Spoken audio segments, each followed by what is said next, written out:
O brasileiro tem enfrentado o que os especialistas chamam de tempestade perfeita na economia. Inflação alta, desemprego e crescimento do PIB estagnado. Não é à toa que, a menos de um ano da eleição, a preocupação da população não é com educação, combate à corrupção, nem mesmo a saúde em tempos de pandemia.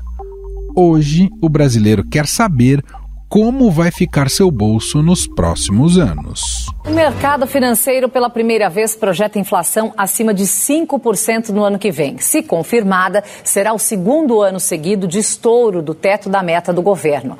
Os analistas também esperam um aumento de 1,5 ponto percentual na taxa básica de juros na reunião do Comitê de Política Monetária desta semana. De acordo com um levantamento inédito do Instituto Cives e da USP, a inflação passou a ser a preocupação número 1 dos brasileiros após quase 21 meses de pandemia. A sondagem é a parte final de um estudo global chamado Valores em Crise, que tem reunido percepções da população em diferentes países desde o início da pandemia. 37,8% dos entrevistados apontaram o combate à crise econômica como prioridade para o pós-pandemia. Para se ter uma ideia nessa mudança de rumo, até agora, a manutenção da ordem política no país era o que vinha sendo apontado como principal desafio na visão dos brasileiros. É normal que a preocupação dos brasileiros, e que se torna prioridade para o próximo presidente da República, seja aquilo que se sente mais no dia a dia. Seja na feira ou no mercado, com ou sem descontos, o consumidor gasta mais a cada mês para colocar comida na mesa. O último levantamento feito pelo Procon e Diese apontou que a cesta básica do paulistano teve alta de quase 0,5% se comparado ao mês anterior e chegou a custar R$ 1.064, R$ 36 a menos que o salário mínimo. De janeiro de 2019 até novembro de 2021, o óleo de soja subiu mais de 120%, o gás de cozinha 45%, e a carne já beira um crescimento de mais de 80%. O problema é que no mesmo período em que a inflação oficial medida pelo IPCA ficou em 17,99%, o salário mínimo subiu apenas 10,22%. Ou seja, o dinheiro está valendo menos e o poder de compra do brasileiro diminuiu, e muito.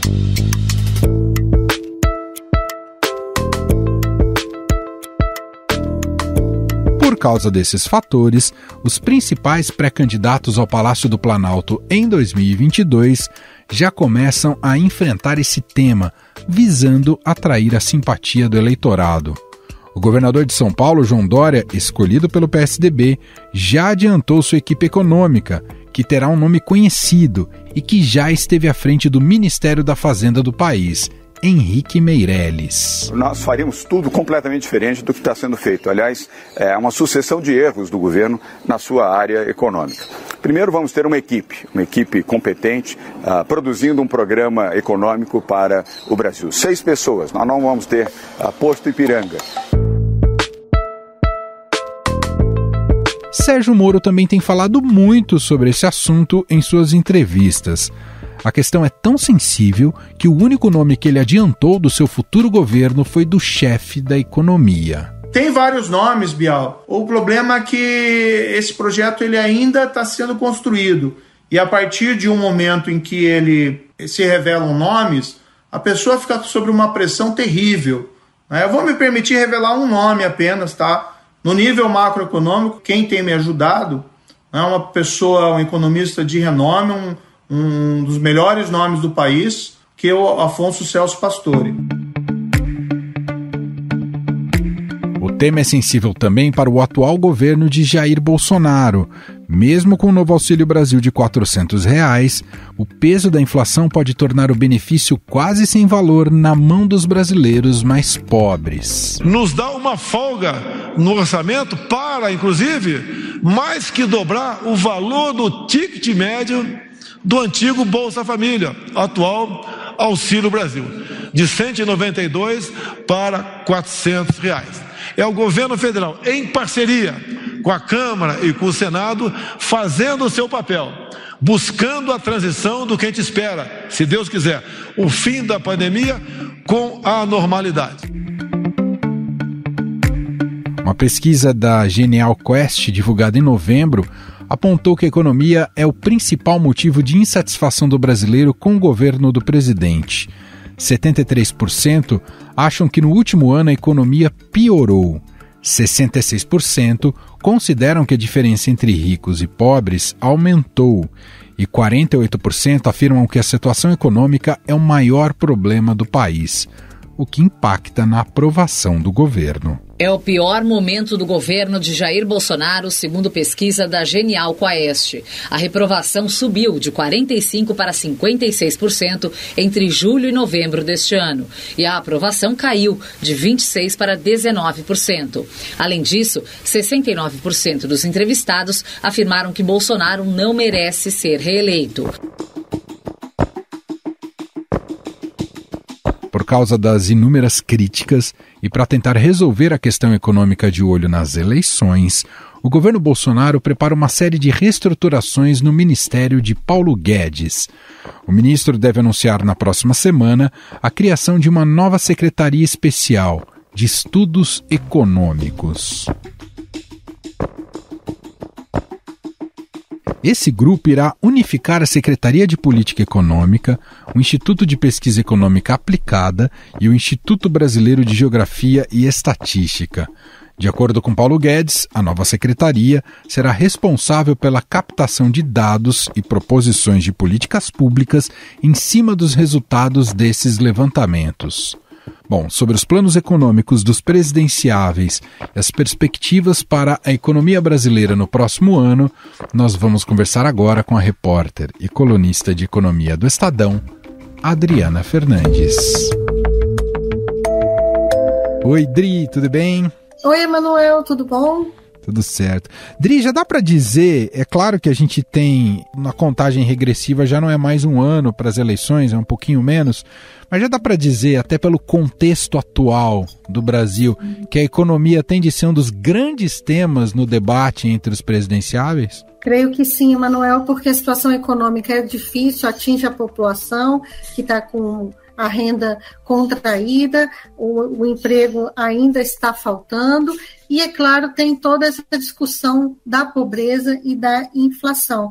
Portanto, especialistas dizem que o trinômio desemprego, pandemia e inflação serão determinantes no debate econômico do ano que vem. E quem já se movimentou, vamos começar falando aqui por quem tem a caneta na mão neste momento, tem a máquina a seu favor. O presidente Jair Bolsonaro, ele se movimentou consideravelmente buscando a reeleição com digamos, um upgrade econômico para parte da população visando esse voto em 22, não é, Adri? Sem dúvida, Emanuel, porque o presidente perdeu popularidade, né, com a pandemia, com as discussões na CPI da Covid-19, empurrou ele para uma situação mais difícil e ele vem buscando, se preparando, ouviu os políticos, os aliados políticos, de que ele precisava fazer um programa mais robusto para ganhar a eleição, e nesse programa está, sem dúvida, o Auxílio Brasil com R$400, o Auxílio Brasil, novo programa social do governo, e outras medidas que ele vem buscando com seus aliados políticos para conseguir o apoio do eleitorado e chegar competitivo nas eleições do ano que vem. O auxílio ele seria de R$300 e auxiliares políticos, numa reunião no Palácio do Alvorada, disseram claramente para ele, para o presidente, que se ele não aumentasse o valor do auxílio, que estava sendo discutido em R$300, ele perderia a eleição. Então, ele é uma aposta de tudo ou nada, e por isso que a PEC dos precatórios, ainda com o imbróglio, ainda no Congresso, é tão fundamental para ele nas eleições, para ele e para os seus aliados, que também são políticos, vão buscar se candidatar, tem candidaturas também em volta do presidente.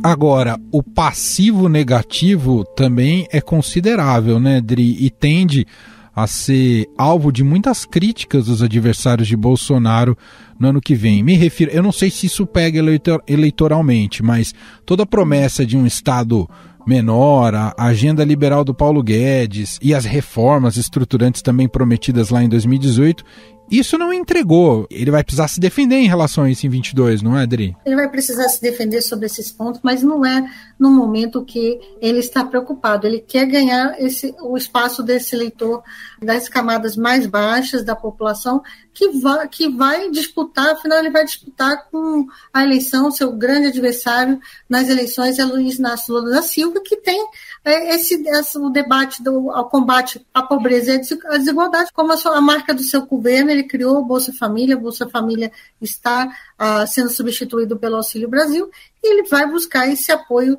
desse eleitorado, sobretudo no Nordeste. Vamos ver por aí obras, vamos continuar vendo inaugurações de obras. Ele está também querendo lançar programa de crédito, adotou o discurso do combustível, né, que afeta muito o ânimo do eleitor, que está pagando mais para a gasolina. Ele fala, mas ele também não conseguiu resolver esse problema. Promete o Vale Gás, promete também o Vale Diesel para os caminhoneiros. Então, é tudo uma pauta, um programa de benesses que tem impacto nas contas públicas. Isso afeta o risco e traz mais incerteza. O risco para a economia traz mais incerteza, aumenta o dólar, mas ele não está muito aí para isso. Ele está muito focado em ganhar as eleições e jogar todas essas medidas na rua. Para isso, passou por cima de toda essa pauta aí liberal que foi com que ele ganhou as eleições. Mas eu digo, ele ganhou as eleições com o ministro Paulo Guedes, com essa pauta, mas ela também não foi decisiva. Os eleitores, naquele momento, conseguiu o apoio do mercado financeiro, mas o eleitor estava muito preocupado com a corrupção. Era o tema que norteou a campanha em 2018, corrupção, segurança pública, e agora ele vai ter que enfrentar a eleição com um crescimento muito baixo, risco de recessão. Eu digo até que o papel do presidente do Banco Central, Roberto Campos Neto, será mais decisivo em 2022 do que o próprio ministro da Economia, porque Campos Neto vai ter que entregar uma inflação mais baixa para a população sentir que os preços estão caindo, e por isso terá um papel mais importante, eu acredito, eu tenho essa avaliação do que o ministro Paulo Guedes, que já cedeu bastante esse ano para fazer essa PEC considerada aí PEC da eleição. Rodrigo, você citou o mercado financeiro. Claro que isso não é o que garante uma eleição, né? Porque não é representativo em termos de votos, mas traz ali um verniz importante, uma credibilidade importante para uma chapa eleitoral. Se em 2018 esse mercado financeiro, elite empresarial, comprou o discurso do Bolsonaro com base no que poderia significar o Paulo Guedes, em 2018 imagino que isso vai um tanto abalado em relação ao Bolsonaro, não é, Adri? Sim, está abalada, mas ela ainda está aí com dois pés. Essa elite que apoiou o Bolsonaro ainda está com um pé lá com ele, e também olhando aí para Sérgio Moro, ex-ministro da Justiça, e tem conversado bastante com o setor empresarial e também os caciques aí do mercado financeiro. A gente vê volta e meia um deles já declarando apoio a Moro. Rodrigo, falando sobre o principal adversário de Bolsonaro hoje, quando eu digo principal adversário, pelas pesquisas, né, a liderança está com o ex-presidente Luiz Inácio Lula da Silva. Esse, em relação à elite empresarial e mercado, causa verdadeiro espanto pelo tipo de modelo econômico, especialmente aquilo que a gente observou durante o governo Dilma Rousseff. Pelo que você andou apurando, já dá para ter um cheiro de qual que é o tipo de proposta econômica que vem junto ao PT para essa eleição presidencial de 22? Olha, é preciso deixar claro também, Emanuel, que o ex-presidente Lula, ele também está conversando com o setor empresarial.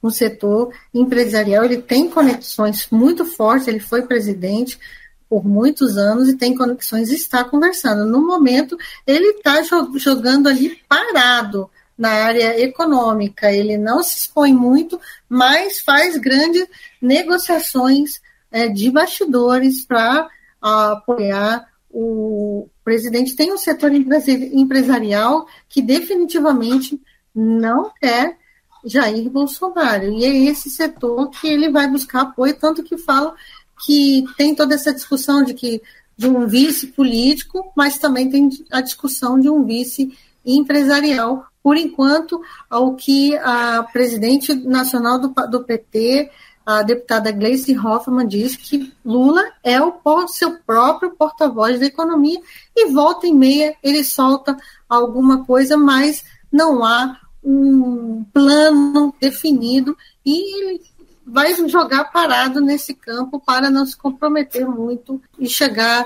Então, está cedo ainda para ele se movimentar, ele está fazendo costuras políticas que envolvem, sim, o setor empresarial. Olhando para os candidatos ainda desse campo mais à direita ou da centro-direita, e nomes que tentam se viabilizar como terceira via, o que você pode dizer para a gente do ponto de vista econômico, o que você já ouviu e já captou em relação à proposta, seja do ex-ministro Sérgio Moro ou mesmo do governador de São Paulo, João Dória? São parecidos? Os dois têm visões mais liberais para a economia, Adri? Todos os candidatos que eu tenho, os assessores econômicos com quem eu tenho conversado, um tema tem aparecido em todos eles, que é o combate à desigualdade e à pobreza, e um crescimento mais inclusivo. Isso é um discurso aí bem de campanha. Se eleitos, eles vão realmente levar isso à frente, é difícil saber, né? Mas esse é o discurso que está dominando aí a pauta. Vamos fazer um crescimento mais inclusivo, um crescimento para todos, só que o crescimento baixo é o grande calcanhar de Aquiles do Brasil, porque sem crescimento não temos investimento, não tem emprego e não tem um bolo para dividir. E o debate é um bolo com maior divisão. Esse é o debate também está sendo usado pelos economistas de Sérgio Moro, Dória, buscando aí mais investimentos. Ele foi para Nova York com o seu ministro dos Estados Unidos, com o seu ministro da Fazenda, né, que é o ex-ministro da Fazenda também, do governo Michel Temer, Henrique Meirelles. Então, você vê todo mundo aí se movimentando no campo de conversas. Dória tem o São Paulo para mostrar, né? São Paulo, o que ele fez em São Paulo, e está tentando puxar isso daí para o debate eleitoral. Ainda olhando para esse centro e essa disputa pela viabilidade de uma terceira via, à esquerda, Odri, temos um candidato que está razoavelmente posicionado nas pesquisas, ainda muito aquém do que se espera, mas o Ciro Gomes, que tipo de proposta o Ciro vem, hein, Dri? O Ciro, ele tem, no momento, ele traz os seus auxiliares econômicos que já participaram da campanha em 2018, mas ele foi ministro da Fazenda, foi governador do Ceará, e ele tem experiência de gestão, portanto, fala muito sobre economia. Um dos seus assessores econômicos, Mauro Benevides, deputado federal, já foi secretário de Fazenda, fez uma gestão à frente, uma gestão de Fazenda no governo do Ceará bastante elogiosa. Ele defende, sim, mais investimento público, por isso quer mudar a regra do teto de gastos, a regra, essa regra fiscal que a gente tem hoje, para retirar os investimentos, porque ele diz que não dá para a gente continuar os investimentos públicos muito baixos, né, porque o teto acabou reduzindo, impondo uma pressão de baixa dos investimentos públicos. Então, ele defende isso. E também outro ponto que diz que vai renovar é a questão de cuidar do endividamento público das famílias, do endividamento público não, do endividamento das famílias, para elas poderem consumir mais e impulsionar o crescimento. Crescimento é sempre aquele discurso que todo mundo tem, o diabo, como a gente sabe, mora nos detalhes, e isso ninguém apresenta muito, né? O importante, Emanuel, é que essa eleição seja a economia seja bastante debatida e que as propostas econômicas não sejam superficiais. Eu lembro que em 2018 teve um debate econômico, foi muito superficial, do tipo, vou corrigir a tabela do imposto de renda, você é a favor ou contra a privatização, o Estado maior ou menor, vamos mudar a regra fiscal ou não. Eu acho que tem que trazer propostas mais efetivas, mas como ainda está cedo, o ano eleitoral ainda não começou, temos que esperar um pouco, mas é necessária essa discussão um pouco mais profunda, que mostrem os seus programas, né, se comprometam para depois o eleitorado poder cobrar, né, se o candidato for eleito. E, além disso, Dri, não só mais profundidade e detalhes nas propostas, mas também um grau maior de realismo, né? Porque vai ser difícil prometer grandes coisas nas eleições, porque o cenário econômico não permite que esses presidenciáveis possam prometer, enfim, resultados muito significativos no próximo mandato. O próximo presidente vai assumir já com muitas dificuldades econômicas, não é isso, Dri? Isso é inevitável. A economia brasileira, mesmo que ela não entre em recessão, como tem já economistas falando, a política de juros altos, né, para debelar a inflação, ela esfria a atividade econômica, e isso está acontecendo, isso terá um efeito maior em 2022, é um problema para Jair Bolsonaro, por isso que eu falei do papel do presidente do Banco Central de equilibrar, né, para ele não fazer uma política tão dura de juros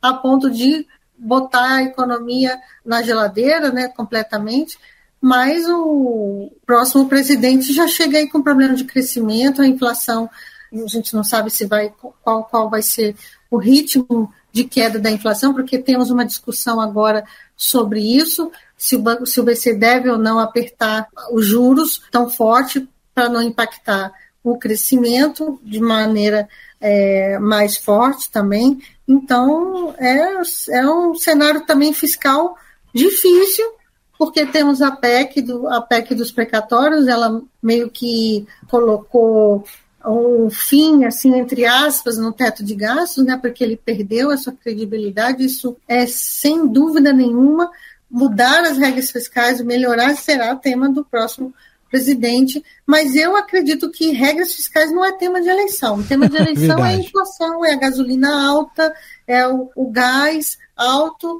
e são temas que Bolsonaro está aí falando, e ele tem uma postura de sempre colocar a culpa a culpa nunca é dele, né? Então ele empurra a culpa, a gasolina, o problema é dos estados, a Petrobras que não muda, e assim por diante nessa discussão, mas ele está se armando com medidas que a gente chama aqui em Brasília de bondades, prometeu até reajuste do salário de servidores para todos os servidores, e não tem espaço nas contas públicas, mas que ele vai tentar para chegar, como eu falei, competitivo. Você falou um ponto de promessas mais realistas, né?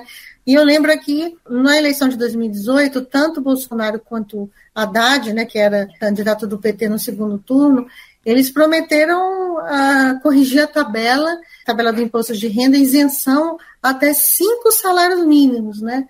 Não só a tabela não foi corrigida até hoje, como essa promessa não foi cumprida, e difícil cumprimento, né, porque traz muita perda de arrecadação, e não é uma das medidas que trazem mais progressividade para o sistema tributário, ou seja, fazer com que os mais ricos paguem mais impostos proporcionalmente. Então você vê que no campo econômico é difícil fazer promessas desse tipo, e eles podem acabar não sendo cumpridas, mas todo mundo quer ganhar a eleição.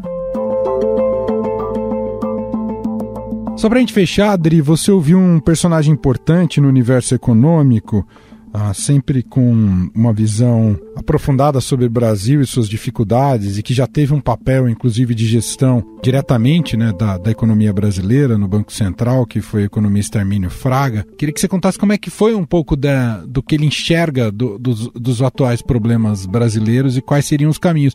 Ele que tem se colocado aí como possível ministro da Fazenda em um novo governo, não é, Dri? É ex-presidente do Banco Central, no governo FHC, ele já participou de outras campanhas, disse que agora não vai entrar numa candidatura específica, se coloca à disposição, vai fazer estudos, vai trazer propostas, mas nessa entrevista eu perguntei para ele se ele achava que a elite empresarial brasileira, também perguntei uma pergunta também sobre o Congresso, eles estavam vivendo numa bolha sem olhar para a realidade do Brasil. E ele foi bastante duro com a elite empresarial, a elite que ele faz parte também, né, porque ele é um empresário, dono de uma grande empresa de investimentos, a Gávea.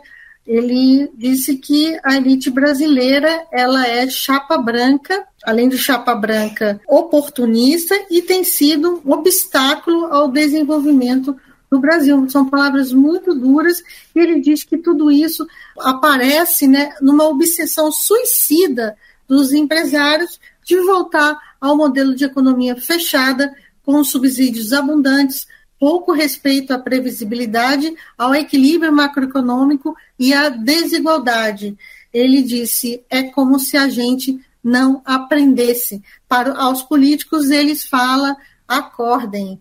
Ele está se reposicionando e diz que essa elite que ele está falando abraçou tanto Dilma, ex-presidente Dilma Rousseff, quanto Bolsonaro. Muito bem, seguiremos acompanhando essas propostas, avaliações sobre o Brasil e que tipo de projeto será apresentado para os anos vindouros e o debate econômico tomando espaço, né, nesse processo da corrida eleitoral.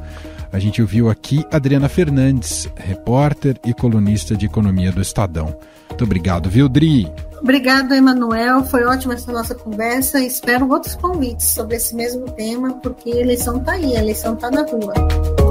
Estadão Notícias.